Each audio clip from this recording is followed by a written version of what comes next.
Subhanahu wa taala yang mempertemukan kita dengan bulan Dzulqa'dah, bulan yang memiliki sejarah dalam Islam. Patut kita gali sejarah kehidupan berpolitik, bagaimana cara Rasulullah SAW menjalin komunikasi diplomatik dengan non-muslim, sekaligus juga menghadapi masalah dalam internal umat Islam.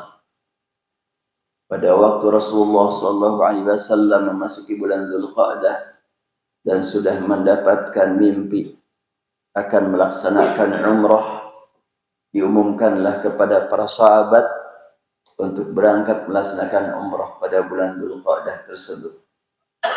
Berangkatlah para sahabat begitu semangat sampai perjalanan konvoi yang begitu jauh, hampir sulit diketahui ujungnya, saking banyaknya.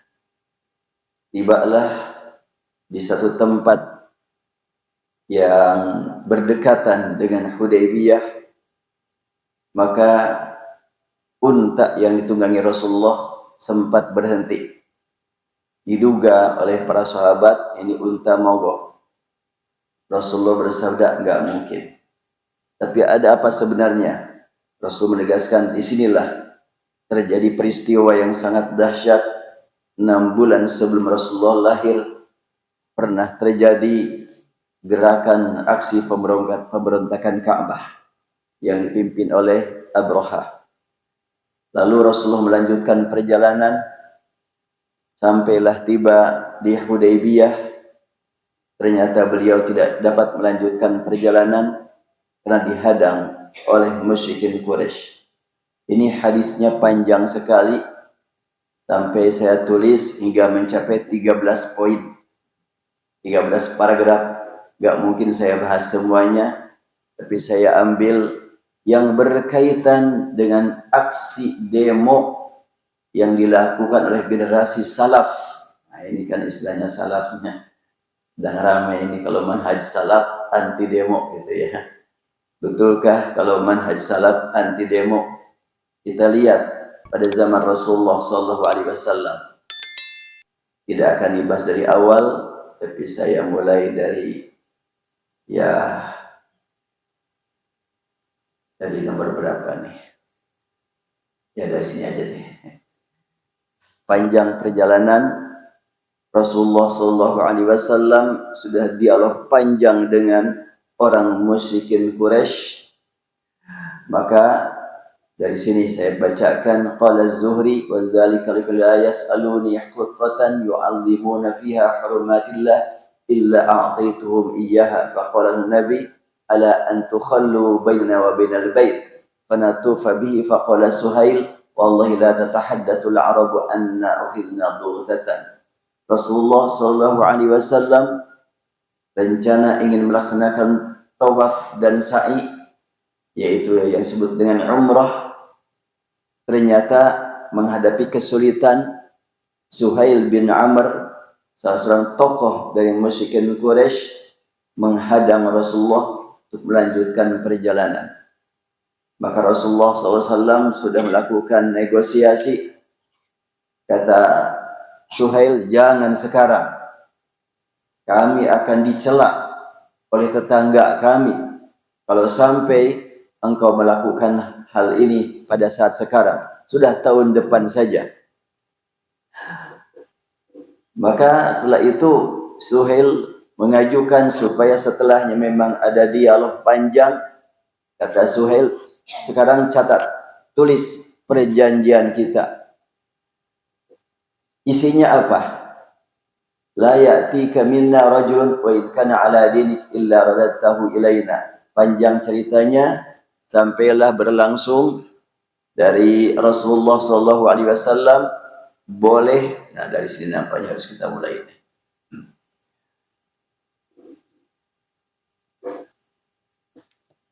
Ya, dari sini.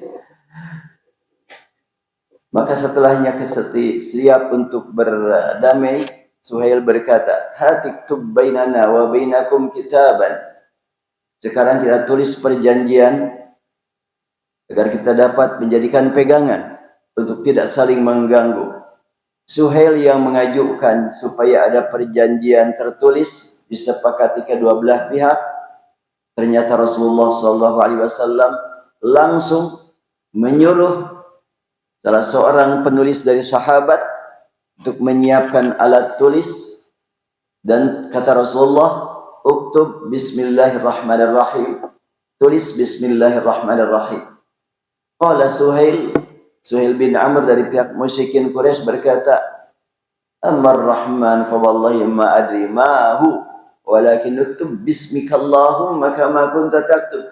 Jangan pakai Bismillahirrahmanirrahim. Aku enggak mau mengakui kata Ar-Rahman, apaan itu?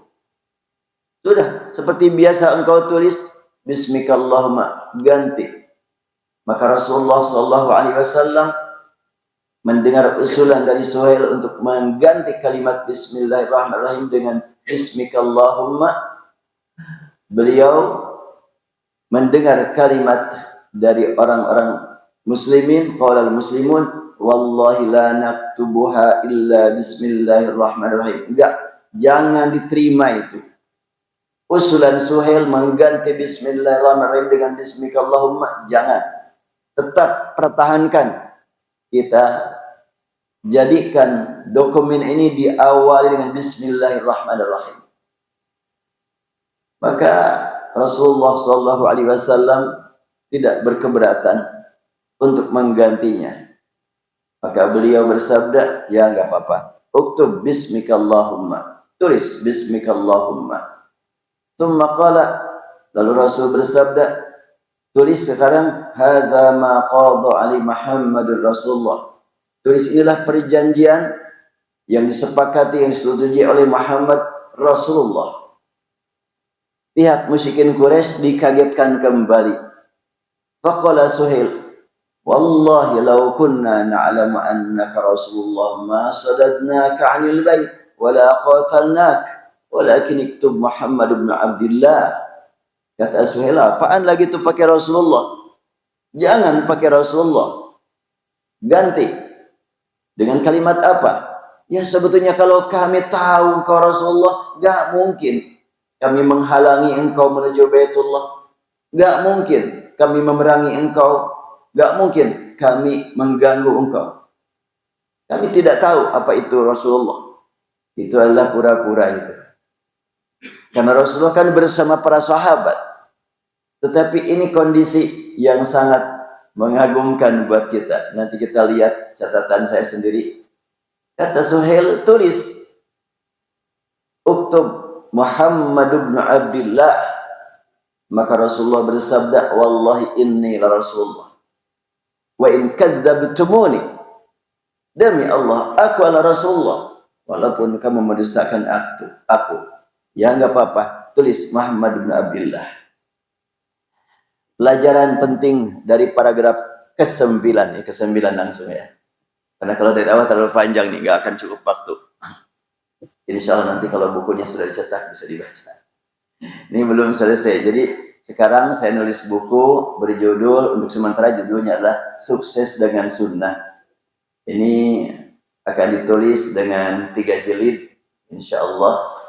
Jadi hidup sukses dengan sunnah. Jadi pertama manhaj memahami sunnah, kedua salat dan munajat sesuai sunnah, ketiga munajat bersama ulama sunnah. Mungkin insya Allah 3 jilid ini. Baik, saya lanjutkan. Pelajaran dari paragraf ke-9 ini. Kondisi yang sangat menarik untuk diperhatikan bagaimana Rasulullah SAW melangsungkan komunikasi politik dengan pihak yang berseberangan akidah. Pengajuan untuk mencatat perundingan disampaikan pihak musyrikin bernama Suhail bin Amr. Ternyata Rasulullah sudah menyiapkan penulis dan perlengkapannya. Ini sangat luar biasa ya. Jadi kalau begitu Rasulullah betul-betul politisi ulung. Ini bukti nyata bahwa Islam selalu memiliki persiapan untuk melakukan komunikasi persuasif. Rasulullah SAW tidak sekedar siap berdamai, akan tetapi beliau siap membuktikan kesiapannya dengan perlengkapan yang diperlukan. Bahkan Dengan ada catatan, maka perdamaian menjadi bukti yang tak terlupakan hingga saat ini. Sudah 14 abad telah berlangsung komunikasi politik antara muslimin dengan non-muslim yang berlangsung pada abad ke-5 Hijriah. Meski yang mengajukan pencatatan perdamaian adalah dari pihak musyrikin, namun Rasulullah ternyata menguasai suasana, sehingga beliau yang mendiktekan poin per poin perdamaian kepada penulisnya. Kan aneh ya, yang mengajukan penulisan adalah pihak musyrikin, tapi Rasulullah sudah siap penulis, siap alat, dan beliau yang mendikte. Kan aneh itu. Ini sangat mengagumkan ini kondisinya. Poin pertama adalah seruan secara tidak langsung untuk bertauhid dengan lafaz Bismillahirrahmanirrahim. Meski lafaz ini tidak pernah digunakan pihak lawan, jika tidak mendapat respon positif dari pihak Quraisy, maka sesungguhnya poin telah menjadi bukti adanya perjanjian disaksikan Allah Bismillahirrahmanirrahim atas dasar niat semata-mata karena Allah dan bukan untuk kepentingan kekuasaan politis semata. Tapi betul-betul menyampaikan visi yang pasti, yaitu ngajak bertauhid. Ternyata Suhail menolaknya dengan alasan tidak mengenal lafaz Ar-Rahman. Betulkah dia tidak mengenal lafaz Ar-Rahman? Padahal Nabi Sulaiman dulu sudah mengirim surat kepada Bilqis, ya Ratu Saba, innahu min Sulaiman wa innahu bismillahirrahmanirrahim. Jelas sejarah para nabi terdahulu dihafal oleh orang-orang Quraisy. Tapi Suhail berkata begitu a priori saja itu, karena tidak mau menyetujui apa yang diajukan Rasulullah, tapi ingin ada tawar-menawar lah. Musyrikin mengusulkan untuk menggantinya dengan Bismikallahumma. Apa arti Bismikallahumma? Hanya dengan namamu ya Allah. Bismikallahumma. Tidak pakai ahya wa amutnya. Baru pada bangun. Ya. Tanpa mereka sadari bahwa lafaz pengganti pun masih mengandung tauhid.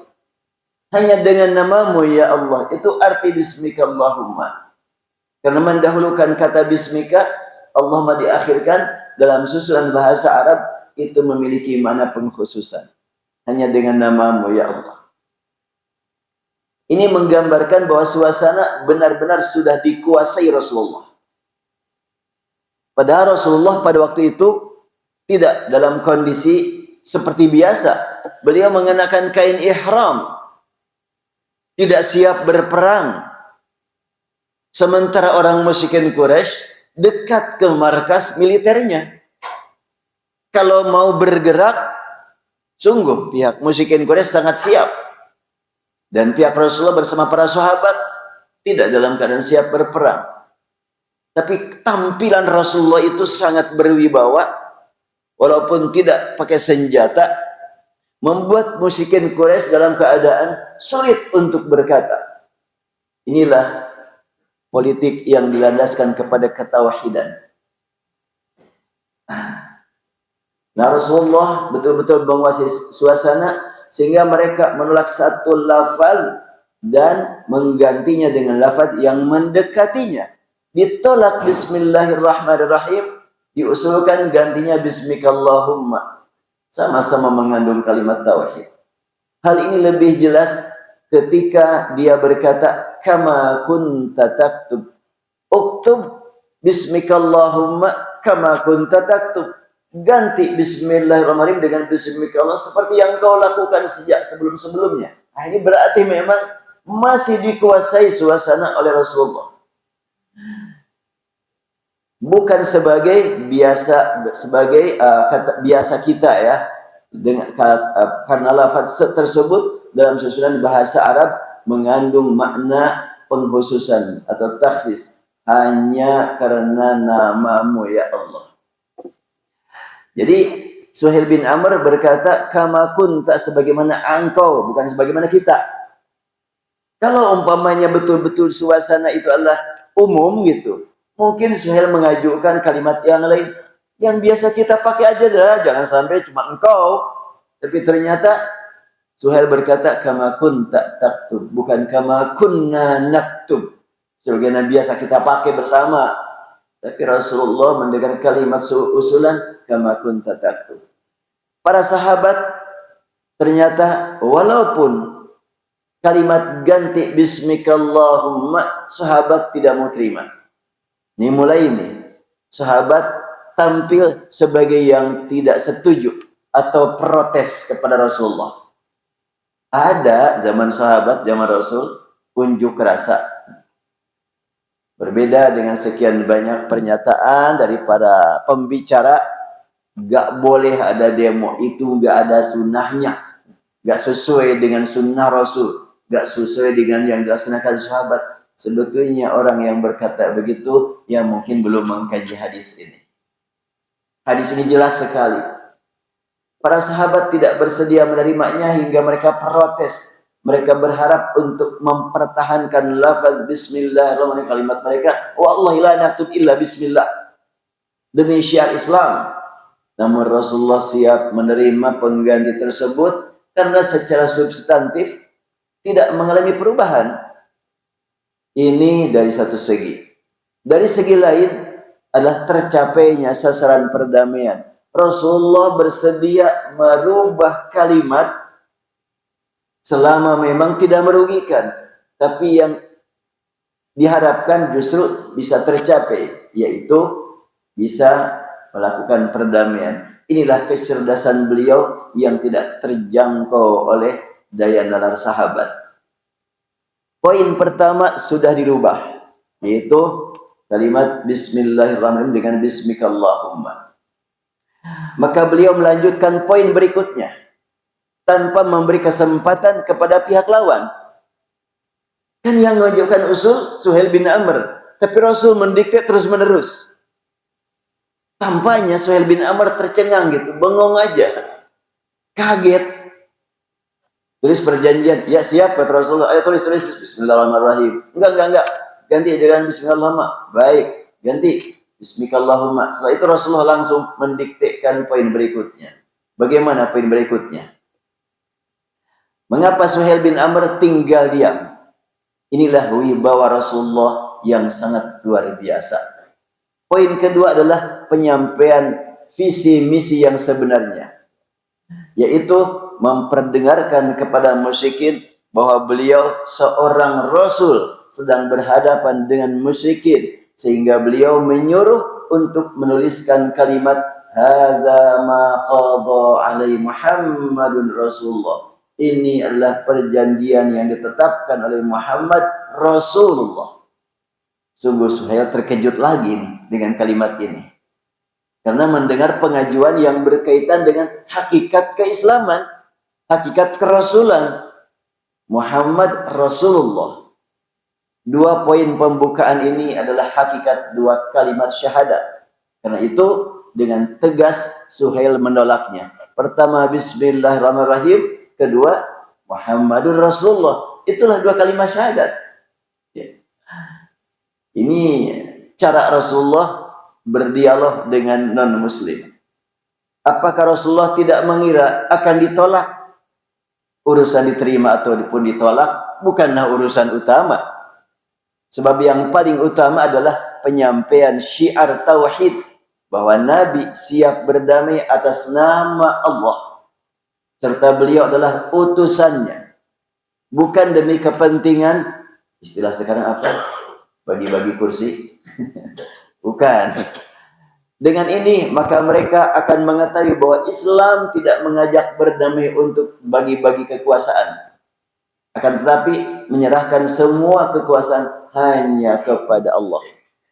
Lalu Suhail menyampaikan alasan penolakan dengan mengatakan, demi Allah, seandainya kami mengetahui bahwa kamu utusan Allah, tentu kami tidak akan menghalangi kamu dari Baitullah, dan tidaklah kami memerangimu. Ini tampaknya alasan yang dinyatakan dengan kondisi tertekan. Dia mengatakan, kalau kami tahu engkau Rasulullah, kami nggak tahu. Padahal bohong. Bohong itu. Enggak. Bilangnya nggak tahu.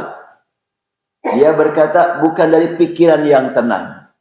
Kan kalau kita menyaksikan debatnya di YouTube lah gitu. Ketika lawan debat sudah dalam keadaan posisi yang tertekan, kadang-kadang ngelantur ungkapannya. Dikeluarkanlah kalimat-kalimat yang tidak normal. Demikianlah Suhail bin Amr. Dia berkata bukan dari pikiran yang tenang. Sebab mereka menyaksikan sejak dahulu bahwa Rasulullah selalu mengajarkan akidah tauhid yang mereka pandang berseberangan dengan ideologi mereka.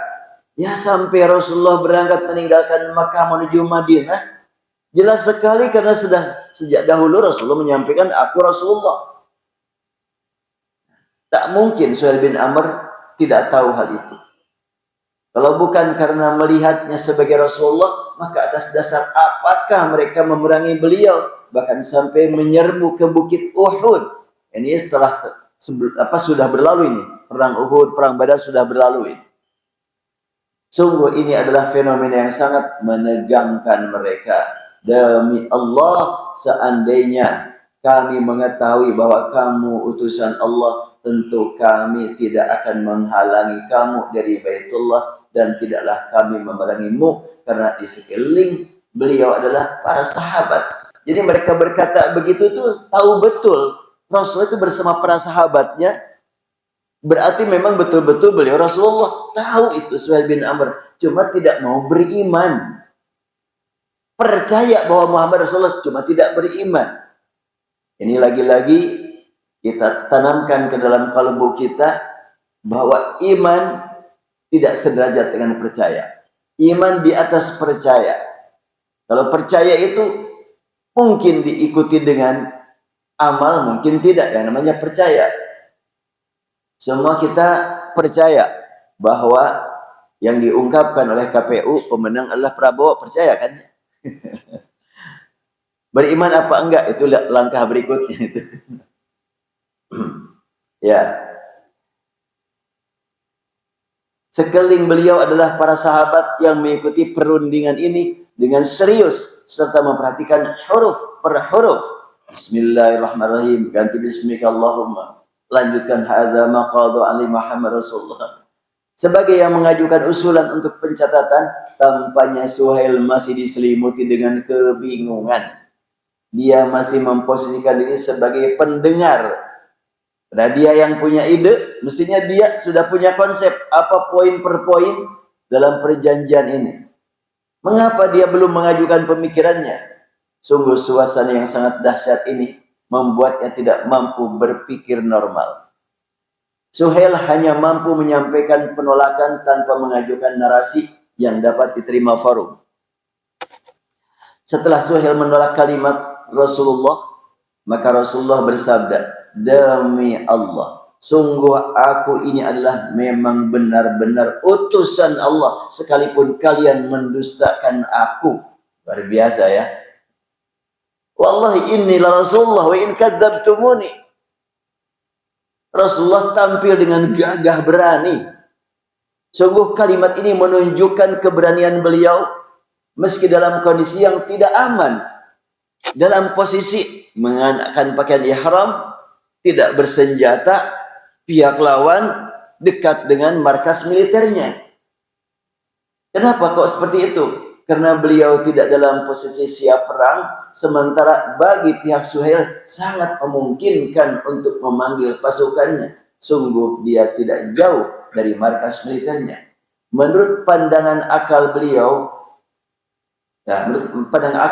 beliau dalam kondisi tidak aman. Namun demikian, beliau melontarkan kalimat yang membuat Suhail semakin tertekan, yaitu wa in kadzabtumuni, sekalipun kalian mendustakan aku. Ini semakin tertekan ini kalimat ini ya, dengan kalimat Suhail semakin lalu posisinya. Artinya Rasulullah menyikapi apa yang disembunyikan Suhail dalam hatinya. Kalimat ini adalah langkah yang dapat menjatuhkan mental Suhail. Demi terwujudnya visi dan misi perjalanan, maka beliau menyuruh penulis untuk mengganti lafaz Rasulullah. Enggak masalah, diganti dengan Muhammad bin Abdullah. Enggak apa-apa, uktub Muhammad bin Abdullah.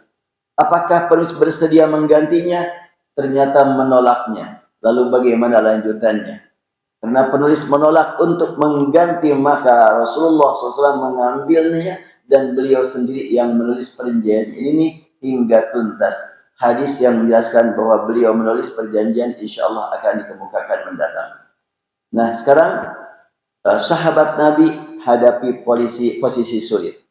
Qala Az-Zuhri wa dzalika liqaumi la yas'aluni. Saya baca terjemahnya aja lah, panjang keingnya. Az-Zuhri berkata, hal ini berkenaan dengan sabda beliau, tidaklah mereka meminta kepadaku satu permintaan di mana di dalamnya mereka mengagungkan kehormatan Allah. Panjang tengah terjemah. Pelajaran penting dari paragraf ke-10. Rasulullah memenuhi permintaan Suhail karena beliau melihat di balik permintaan tersebut ada jalan untuk mengagungkan kehormatan Allah meski bukan pada saat itu. Poin ketiga. Setelah 2 poin perjanjian tadi, tulis bismillah ganti dengan bismika Allahumma. Tulis hadza ma qala li Muhammad Rasulullah ganti dengan hadza ma qala li Muhammad bin Abdullah. Poin berikutnya bagaimana? Usulan dari pihak Suhail bin Amr, ala an tukhallu baina wa bainal bait fanatuf. Ini usulan dari Rasulullah lagi ya. Jadi poin pertama dari Rasul, poin kedua dari Rasul, poin ketiga pun dari Rasul terus nih. Bagaimana poin ketiga? Rasul bersabda, baik, kami ganti kalimat Rasulullah dengan Muhammad bin Abdullah. Poin berikutnya adalah ala an tukhallu bainana wa bainal bait fanatufabi. Dengan syarat kalian memberi kebebasan kepada kami mendatangi Baitullah untuk melaksanakan tawaf di sana. Boleh kami ganti, tapi berikan kebebasan kepada kami untuk tawaf. Rasulullah belum memberi kesempatan kepada Suhail untuk mengajukan materi perjanjian, melainkan beliau sendiri yang melanjutkan ke poin berikutnya. Ini adalah poin ketiga yang membuat Suhail semakin terkejut. Karena itu dia bereaksi langsung dengan menyatakan untuk tahun depan, bukan tahun ini. Jadi Rasulullah kan belum menyebutkan kapan ya. Yang jelas Rasulullah dihalangi untuk melanjutkan perjalanan menuju Mekah. Baru sampai di Hudaybiyah. Maka Rasulullah damai, iya boleh. Tapi kasih kesempatan kami, kebebasan untuk tawaf. Iya, tapi jangan hari ini, jangan tahun ini, kata Suhail. Tahun depan. Suhail merasa terancam dengan poin ini. Sebab jika tahun ini Rasulullah bersama sahabatnya beribadah di Baitullah, pasti dirinya dipandang pengecut oleh masyarakat Arab atau dirampas kekuasaannya. Itu pernyataan dia. Ya kalau sekarang, apa kata dunia tentang kami ini? Kami akan dihina oleh masyarakat Arab. Kok kenapa enggak mampu menghalangi? Rasulullah tidak keberatan untuk menerima usulan tersebut, sehingga beliau menuliskannya tanpa melibatkan yang lain. Nah Rasulullah setelahnya melihat, dan dalam hadis yang lain disebutkan, yang disuruh Rasul untuk menulis perdamaian itu adalah Ali bin Abi Thalib. Ketika Rasul menyatakan tulis bismillahirrahmanirrahim, ditulis. Ganti bismikallahumma. Setelah itu tulis hadza ma qala Muhammad Rasulullah. Kata Suhail ganti. Kata Rasulullah enggak apa-apa ganti. Muhammad billah. Kata Ali enggak. Aku enggak akan menghapus kata Rasulullah untuk selamanya.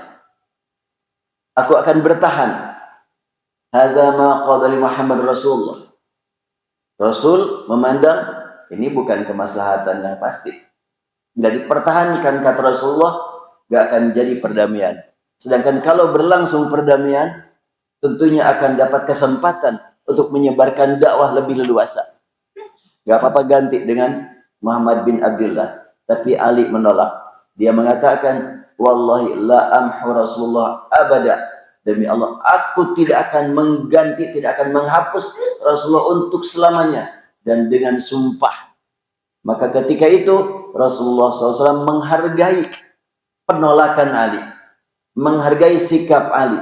Ali bersikap seperti itu bukan berniat maksiat, tapi mempertahankan prinsip Bismillahirrahmanirrahim. Maka oleh Rasulullah dihargai sikap Ali, sehingga nggak apa-apa kalau begitu. Siniin tulisannya. Alat tulis diambil oleh Rasulullah. Dan oleh Rasulullah diganti lafaz Rasulullah dengan bin Abdillah. Oleh Rasul sendiri ganti. Jadi kalau begitu Rasulullah tahu menulis. Ya, terbukti pada waktu ini. Kan orang berkata Rasulullah al-ummi, tidak tahu baca, tidak tahu tulis sampai wafat. Padahal yang dimaksudkan al-ummi untuk Rasul bukan tidak tahu baca, tidak tahu tulis, tapi tidak pernah belajar membaca kepada manusia, tidak pernah belajar menulis kepada manusia. Oleh Allah ditahan karena Allah ingin memberi ilmu baca dan ilmu tulis kepada Rasulullah, bukan ilmu yang dikenal oleh manusia. Ilmu bacanya ya sebagaimana kita pelajari hingga ada istilah ilmu tajwid, itulah ilmu baca yang diajarkan Rasulullah. Dan ilmu tulis yang diajarkan Rasulullah beda. Tulisan huruf Al-Quran dengan tulisan yang biasa dikenal masyarakat Arab. Setelah 3 poin berurutan datang dari Rasulullah, kini Suhail baru menyadari dan terpanggil untuk mengajukan pemikirannya. Udah 1, 2, 3 itu tercengang saja, hanya menjadi pendengar. Ini baru sadar, kenapa dia terus nih yang mendikte, kok aku enggak ngomong. Baru Suhail berkata, wa ala annahu la ya'tika minna rajulun wa in kana ala dinik illa radadtahu ilaina. Bahwa tidak seorang pun yang datang kepadamu dari pihak kami, sekalipun dia sudah mengikuti agamamu, melainkan kamu harus mengembalikannya kepada kami. Jadi ketika sudah diterima oleh Rasulullah, kami siap menerima perjanjian, tidak umroh sekarang, tapi umroh tahun depan saja. Itu membuat sahabat pada bengong itu. Lah kita jauh-jauh dari Madinah ke sini, udah capek, nggak jadi umroh, berat rasanya. Dirasakan oleh sahabat. Tapi apa boleh buat, mereka terdiam semuanya. Kemudian lanjutannya adalah poin dari Suhail bin Amr. Poin keempat adalah apabila ada orang Mekah masuk Islam dan engkau pulang ke Madinah, orang Mekah ikut engkau hijrah ke Madinah, jangan kau terima, kembalikan kepada kami. Ini adalah usulan Suhail bin Amr. Jadi jangan ada ketika engkau kembali ke Madinah, ada orang Mekah ikut engkau. Poin ini membuat para sahabat tersinggung berat. Mereka protes langsung karena masalah akidah. Mereka tidak berkepentingan dengan jumlah person, akan tetapi mereka sangat perhatian pada masalah keimanan. Ya, urusan berapa orang yang akan ikut itu bukan masalah. Tapi ini dia sudah bertauhid. Masa kita tolak? Masa kita suruh pulang lagi ke Mekah, mau ikut ke Madinah? Berat rasanya dihadapi oleh para sahabat. Usulan serta protes ini menarik perhatian seorang muslim yang telah menderita siksaan bernama Abu Jandal. Jadi ketika Rasulullah SAW mendengar Suhail berkata, kalau ada orang Mekah ikut engkau ke Madinah, jangan kau terima, kembalikan kepada kami. Pernyataan ini terdengarlah oleh seorang hamba Allah yang sudah menyatakan keislaman bernama Abu Jandal. Dia ingin ikut Rasul dan dia sudah mendapatkan siksaan di Mekah. Maka Abu Jandal mendatangi Rasulullah. Abu Jandal sudah diuji coba oleh Suhail, dijadikan uji coba oleh Suhail. Dibiarkan Abu Jandal datang gitu. Nih gimana nih Muhammad nih menyikapi Abu Jandal yang sudah menyatakan masuk Islam dan mengikut Rasulullah, apakah akan diterima ataukah dikembalikan? Untuk masa depan perdamaian yang jadi Rasulullah memposisikan diri masih netral karena penulisan perjanjian belum selesai. Jadi ketika Suhail bin Amr, nah ini Abu Jandal nih, dia sudah menyatakan keislaman, mau ikut engkau. Kalau engkau mengizinkan ikut ke Madinah, berarti batal nih perjanjian. Sampai di sini saja. Itu sikap dari Suhail bin Amr. Abu Janda datang dalam keadaan cukup berat, menderita, sakit, akibat disiksa oleh orang musyrikin Quraisy, mau keselamatan, mendekati Rasulullah. Maka Rasulullah belum memberikan respon. Beliau bersabda, "Inna lam naqdil kitaba ba'du." Aku kan belum selesai ini. Kok engkau sudah menyatakan, nih bukti. Abu Jandal akan kau terima atau akan kembalikan? Aku usul, jangan kau terima. Rasul bersabda, belum selesai perjanjian. Sungguh kita belum lagi menetapkan kesepakatan. Pernyataan Rasul membuat Suhail naik emosi. Dia mendesak untuk mengembalikan Abu Jandal kepadanya. Bahkan dia menyampaikan ancaman batal perjanjian. Rasulullah memandang bahwa masa depan dari perjanjian ini mesti diprioritaskan. Ini dari satu pihak, namun dari pihak lain, komunikasi internal pun tidak dapat dipandang sekunder. Karena itu, beliau akan menggunakan bahasa yang berguna untuk semua pihak. Rasulullah melihat para sahabat membantah, enggak, jangan diikuti itu pernyataan Suhail bin Amr. Kita udah siap perang, kira-kira begitu tuh. Tapi Rasul juga memandang masa depan kita itulah perdamaiannya. Ini membuktikan bahwa Islam itu cinta damai. Siaplah gitu pengorbanan sedikit, tapi untuk mendapatkan keuntungan besar. Enggak masalah kita damai, enggak gengsi. Tapi para sahabat belum nyampe sana pola berpikirnya. Protes sahabat mendapat respon positif dari Rasulullah.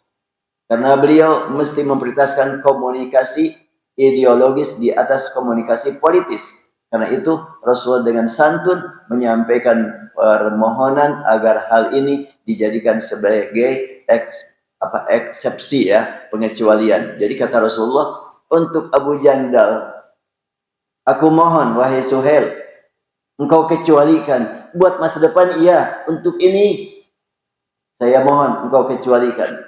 Rasulullah melihat para sahabat sudah kecewa dengan poin-poin sebelumnya, maka saat ini beliau menjalin komunikasi emosional yang menghibur mereka. Kenapa Rasulullah menyampaikan kalimat itu kepada Suhail bin Amr? Rasulullah melihat kondisi para sahabat sudah kecewa berat, sudah bimbang gelisah. Rasulullah harus menenangkan para sahabat. Maka beliau menyampaikan kepada Suhail, untuk Abu Jandal, aku mohon kau izinkan ikut kami ke Madinah. Itu adalah sebagai upaya Rasul meredam marah para sahabat. Tapi Rasul sendiri kan tentunya mengetahui Suhail tidak mungkin mengizinkan. Tapi biar terdengar dulu oleh para sahabat. Nah, bagaimana selanjutnya? Qala Mikraz bal qad ajaznahu lak. Qala Abu Jandal, ay ma'syaral muslimin, uraddu ilal musyrikin wa qad ji'tu musliman. Lalu Abu Jandal berkata, wahai orang-orang muslimin, ya ma'syaral muslimin, bapak-bapak, ibu-ibu muslimin, aku ini sudah seperti ini. Akankah kalian kembalikan aku kepada musyrikin? Dalam kondisi seperti ini, aku sudah datang menghadap kepada engkau dalam keadaan muslim. Ala tarawna ma qad laqit. Aku ini sudah tersiksa. Wa kana qad udziba 'adzaban syadidan fillah. Abu Jandal sudah disiksa dengan siksaan yang sangat berat membela agama Allah. Faqala Umar bin Al-Khattab. Nah, Umar nih sebagai perwakilan daripada para demonstran. Ini para sahabat unjuk rasa menyatakan tidak siap menerima usulan Suhail bin Amr dari sejak awal. Bismillah ditolak oleh sahabat, tapi Rasul terima. Lafaz Rasul diganti dengan Muhammad bin Abdullah, ditolak oleh sahabat, tapi Rasul menerima. Aduh, kita ini posisinya terjepit terus di para sahabat. Itu ungkapan sahabat. Reaksi sahabat cukup berat ya. Tapi Rasulullah dalam posisi yang harus menengahi antara sahabat dengan antara musyrikin Quraisy. Kesana adalah komunikasi politik, ke sahabat adalah komunikasi akidah, komunikasi tauhid, komunikasi keimanan. Umar bin Khattab tidak tahan. Maka Umar langsung mendatangi Rasulullah. Dan Umar berkata, fa'ataitu nabiyallah faqultu alasta nabiyallah haqqan. Umar berkata kepada Rasulullah, bukankah engkau benar-benar nabi? Maka Rasul bersabda, bala, ya, aku nabi. Lalu Umar berkata lagi, alasna alal haq, bukankah kami berada di atas hak? Wa aduwuna alal batil, dan musuh kita dalam kebatilan. Rasul bersabda, bala, ya, memang betul. Kata Umar, falima nu'tid dadiyah fi dina idzan. Kalau begitu, kenapa kita menunjukkan kelemahan? Padahal kita berada dalam agama yang hak. Rasul menegaskan, inni Rasulullah. Itu jawaban dari Rasulullah. Aku Rasulullah. Meyakinkan Umar dengan akidah. Aku Rasulullah. Bukan begini masalahnya kita. Enggak begitu. Enggak pakai akal, enggak pakai pikiran. Tapi penamaan akidah tauhid. Inni Rasulullah. Walastu a'si. Aku tidak pernah maksiat kepada Allah. Wa huwa nasiri. Dia adalah Allah penolong aku sejak awal sampai saat ini dan untuk selamanya. Qultu awalaysa kunta tuhadditsuna anna sanatil baita fanatufu bih. Tapi kan engkau wahai Rasulullah sudah berjanji kepada kami bahwa kita akan melaksanakan tawaf di Baitullah. Maka Rasul bersabda, bala, memang betul. Fa akhbartuka anna na'tihil am. Apakah aku bilang sama kamu bahwa akan tawaf tahun ini? Nah, ini lain ini. Kan tadi akan melakukan tawaf tahun depan, itu usulan dari Suhail bin Amr. Dan Rasulullah masih menangguhkan protes dan atau jawaban, menerima atau menolak belum sampai karena belum ditandatangani nih. Perjanjian belum selesai. Tapi Rasulullah meyakinkan Umar karena Umar tegas kita harus berjuang lanjutkan tawaf. Rasul bersabda, aku kan tidak bilang tahun ini, tapi kita akan tawaf. Qala, maka Umar berkata, la, ya emang enggak sih, engkau tidak bilang akan tawaf tahun ini. Fa innaka atihi mutawwifun bih. Kata Rasul, pasti engkau akan tawaf walaupun bukan tahun ini. Kita lihat ya. Jadi keluhan Abu Jandal telah membuat Rasulullah dalam kesulitan karena berhadapan dengan 3 kelompok ya. Yaitu pihak musyrikin yang sedang menjalin komunikasi politik, pihak muslim tertindas yaitu Abu Jandal, dan pihak sahabat yang sudah unjuk rasa sejak awal. Sudah demo sejak awal. Umar bin Khattab menyampaikan aspirasinya dengan bentuk pertanyaan. Ini walaupun begitu kencang, tapi masih bentuk pertanyaan. Masih santun. Umar berkata, bukankah Anda benar-benar Nabi Allah? Pertanyaan ini tidak diragukan sebagai protes yang sangat kuat dari pihak sahabat yang keimanannya tidak diragukan. Umar sudah beriman bahwa Muhammad adalah Nabi Allah Rasulullah. Tapi perkataan ini buat apa ini? Itu menyampaikan isi hati yang betul-betul sudah cukup berat dirasakan oleh Umar. Pelajaran penting dari protes ini bahwa Islam membolehkan umat untuk unjuk rasa kepada pemimpin demi mendapat penjelasan yang dapat dijadikan pegangan umat. Boleh, silakan ajukan pertanyaan. Ini juga bahasanya pertanyaan. Ya, sekarang kan DPR sedang angketnya. Iya, sedang angket, mungkin nanti dipanggil entah presiden, entah ketua KPU, entah MK dipanggil, entah Bawaslu akan dipanggil oleh DPR untuk angket. Ya. Angket itu kan hak DPR. Nih, tidak tahu nih kok bulan Zulqa'dah terjadi angketnya sangat erat hubungannya dengan peristiwa ini. Pelajaran penting dari protes ini bahwa Islam membolehkan umat untuk unjuk rasa kepada pemimpin demi mendapat penjelasan yang dapat dijadikan pegangan umat. Unjuk rasa atau demo tidak dilarang selama menjaga etika yang sesuai dengan peraturan yang berlaku. Jelas sekali, aturan tidak dilanggar.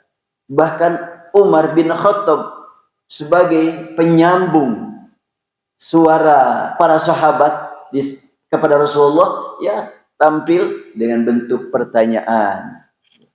Tidak menyatakan, engkau ini gimana sih? Enggak. Atau engkau melanggar? Enggak. Ya. Sebagaimana umat Islam ada menetapkan hukum haram terhadap demo, ya ada yang maksudnya dia. Ini belum diedit nih tulisan ini. Sebahagian umat Islam ada yang menetapkan haram hukumnya demo dengan menyatakan bahwa hal itu bukan akhlak salafus saleh. Ini sering disampaikan. Dengan studi hadis ini dapat diketahui bahwa salafus saleh pernah melakukan demo. Demo tersebut ditujukan gak tanggung-tanggung kepada Rasulullah. Yang didemo Rasulullah ini kan. Cuma dengan santun ya. Tidak dengan ya merusak. Tidak merusak mobilnya. Dan belum ada mobilnya waktu itu. Yang tidak pernah berdosa. Karena dibimbing wahyu ilahi.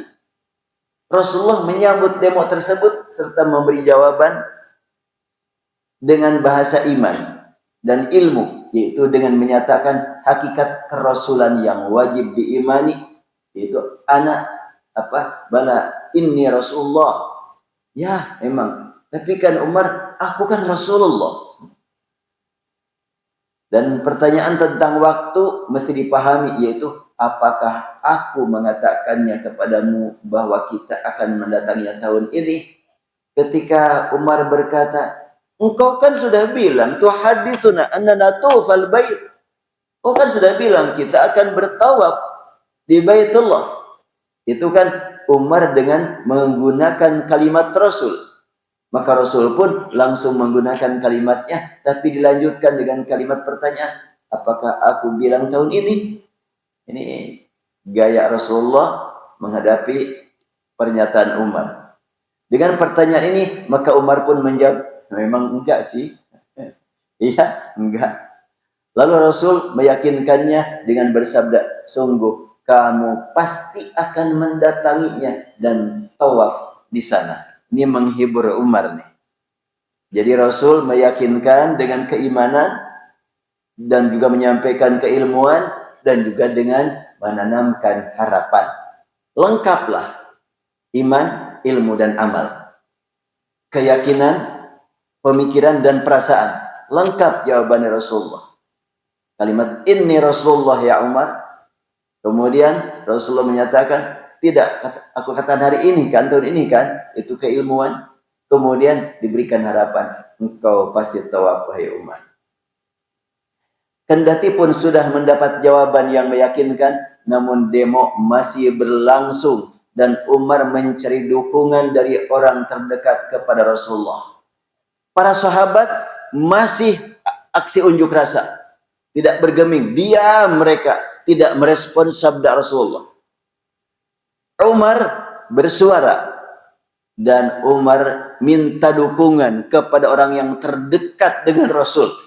Siapa orang yang terdekat dengan Rasul kalau bukan Abu Bakar? Bagaimana? Qala fa'ataitu Abu Bakrin. Maka kata Umar, aku kunjungi Abu Bakar. Faqultu ya Abu Bakrin, alaysa hadza nabiyallah haqqan? Ya Abu Bakar, bukankah dia itu nabi? Benar-benar nabi? Maka bagaimana jawaban Abu Bakar? Bala, ya, dia nabi. Qultu alasna alal haq wa aduna alal batil. Sebagaimana tadi disampaikan kepada Rasulullah. Kita kan dalam hak membela kebenaran. Mereka kan dalam keadaan kebatilan. Abu Bakar menjawab, bala, ya memang begitu. Qultu falima nu'tid daniyata fi dina idzan.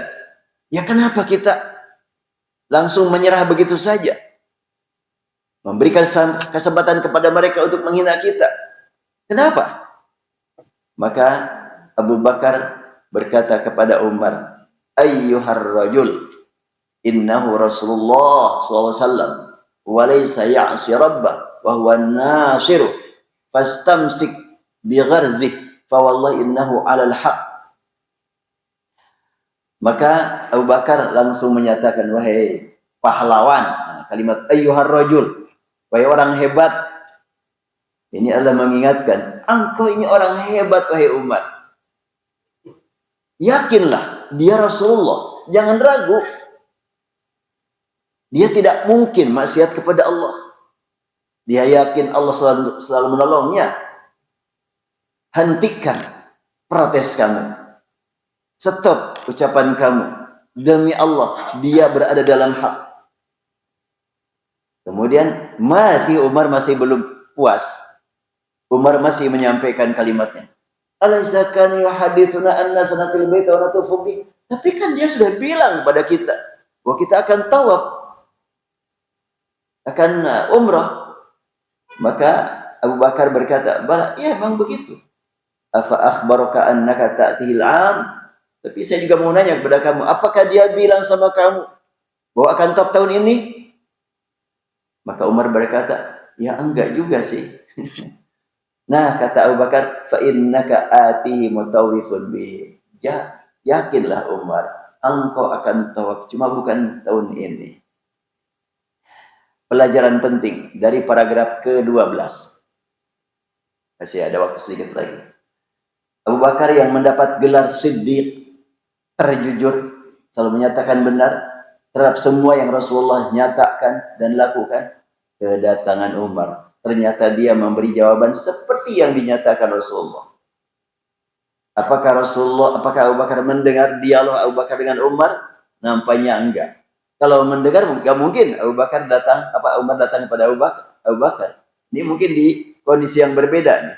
Tapi ternyata jawaban Abu Bakar persis jawaban Rasulullah. Lebih dari itu, Abu Bakar memanggilnya dengan kata yang membuat Umar tercengang, yaitu ayyuhar rajul. Wahai pejuang. Panggilan ini menuntut Umar untuk introspeksi. Protes Umar terhadap Rasulullah ternyata telah membuat Abu Bakar bertambah keyakinan bahwa keputusan yang diambil Rasulullah pasti benar dan tidak mungkin merugikan umat. Karena itu, pada saat Umar meminta dukungannya untuk protes, ternyata dibantah oleh Abu Bakar dengan kalimat-kalimat yang membuktikan bahwa Abu Bakar sama sekali tidak keberatan dengan keputusan Rasulullah. Setelah mendapat jawaban Abu Bakar yang sama dengan jawaban Rasulullah, maka Umar merasa penting segera melakukan perbaikan sikap dan pemikiran. Itulah wahyu yang Allah turunkan kepada Rasulullah, taufik yang Allah berikan kepada Abu Bakar dan Umar radhiyallahu anhum. Sangat luar biasa ya. Masih ada waktu? Masih panjang nih. Ya, ringkasnya sini karena panjang. Akhirnya Rasulullah SAW selesai menandatangani kesepakatan bersama, dan Rasulullah setelahnya tanda tangan persetujuan, maka para sahabat semakin gelisah, semakin bimbang. Kita harus kembali lagi ke Madinah setelahnya menempuh perjalanan 450 kilo. Bukan naik pesawat, bukan naik kereta cepat, bukan naik bis, tapi dengan mengendarai unta dan kuda. Perjalanan cukup panjang. 9 hari. Perjalanan 9 hari. Terbayang, pulang lagi. Gak jadi. Maka Rasulullah setelah itu menyaksikan para sahabat masih duduk-duduk dalam keadaan wajah bingung, pucat, kesal. Rasul berdiri. Berdirilah kalian. Potong hewan. Potong rambut. Para sahabat tidak ada yang melaksanakan perintah Rasulullah. Kumu wanharu wahliku, kata Rasulullah. Ayo bangun, berdiri. Ambil domba masing-masing, ambil unta masing-masing, potong di sini, kita potong rambut di sini. Tidak jadi umrah, kita bayar haji saja di sini. Sahabat pada diam. Cukup kecewa Rasulullah. Tapi kekecewaan Rasulullah enggak terlihat. Karena dibimbing oleh wahyu. Itulah pemimpin yang sangat bijak. Lalu Rasulullah pas melihat sahabat tidak ada yang bergerak, tidak ada yang mematuhi perintah beliau. Kenapa para sahabat terdiam? Mereka berharap mudah-mudahan dengan sikap seperti itu Rasulullah mau merubah kebijakannya. Tapi Rasul kan tidak. Maka Rasul masuk ke tenda. Di situ ada Ummu Salamah, istri Rasul. Rasul kelihatan oleh Ummu Salamah dalam keadaan kecewa. Maka Ummu Salamah bertanya, "Ya Rasulullah, engkau berharap mereka ikut apa yang engkau sampaikan?" "Iyalah. Sekarang gini aja ya Rasulullah. Engkau keluar lagi, panggil tukang cukur, ambil goloknya untuk motong unta. Gak usah bilang, gak usah bicara lagi. Berangkat saja langsung menuju unta engkau dan potong hadyu engkau, lalu panggil tukang cukur." Rasulullah melaksanakan saran istrinya. Gak tanggung-tanggung ya, seorang nabi, seorang rasul mau gitu mendengarkan nasihat istrinya. Ini pelajaran buat saya lah gitu. Harus mau dengar nasihat istri saya gitu. Karena kondisi tertentu ya perlu gitu nasihat dari istri. Rasul saja memberikan contoh seperti itu. Maka akhirnya Rasulullah keluar lagi, ngambil pisau, kemudian unta beliau yang sedang berdiri langsung dipotong. Setelah itu manggil tukang cukur. Setelahnya beliau dicukur, para sahabat sudah tidak lagi punya harapan untuk hal yang lain. Akhirnya mereka sama-sama melaksanakan apa yang dilaksanakan Rasul. Unta-unta mereka potong sebagai hadyu di situ, membatalkan umroh dengan potong hadyu, dan mereka akhirnya saling mencukur satu sama lain. Dan ketika saling mencukur satu sama lain, di dalam hadis disebutkan di sini, kada ayaktula ba'duhum ba'da, hampir sikap mereka laksana saling membunuh antara satu dengan yang lainnya. Maksudnya apa? Bahwa mereka saking menyesalnya tidak langsung melaksanakan perintah. Dan di sini kalimatnya. Ya, Rasul bersabda, hatta naharum wada'a haliqa fa halaqa falamma ra'au dzalika qamu fa naharu wa ja'ala ba'dhum yahliku ba'dhan hatta kada ba'dhum yaqtulu ba'dhan ghamma. Hadis riwayat Bukhari ya. Setelahnya Rasulullah tampil memotong hewannya dan dicukur, akhirnya para sahabat pun ngambil keputusan, ya udah, kita berarti harus berubah. Maka mereka pun memotong hewannya dan langsung saling mencukur. Ketika saling mencukur, kalimat di sini, hatta kada ba'dhum yaqtulu ba'dhan ghamma, tampilan mereka mencukur teman-temannya itu sampai berdarah-darah kepalanya itu. Kenapa? Saking sedih, bimbang, gelisah, takut tidak dapat ampunan, tangan ini nggak tenang.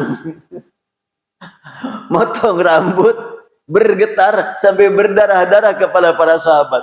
Sehingga digambarkan oleh perawi seakan-akan saling membunuh satu sama lain, mungkin karena memang semuanya dalam keadaan sedih. Berat sekali. Sedih pertama tidak jadi umroh, sedih kedua kok tidak taat langsung kepada Rasul. Khawatir tidak mendapatkan ampunan Allah. Oh, luar biasa. Inilah suasana terjadi pada bulan ini, bulan Dzulqa'dah, ya, menjelang bulan Dzulhijjah. Hamba-hamba Allah, karena waktu sudah cukup ya. Insyaallah.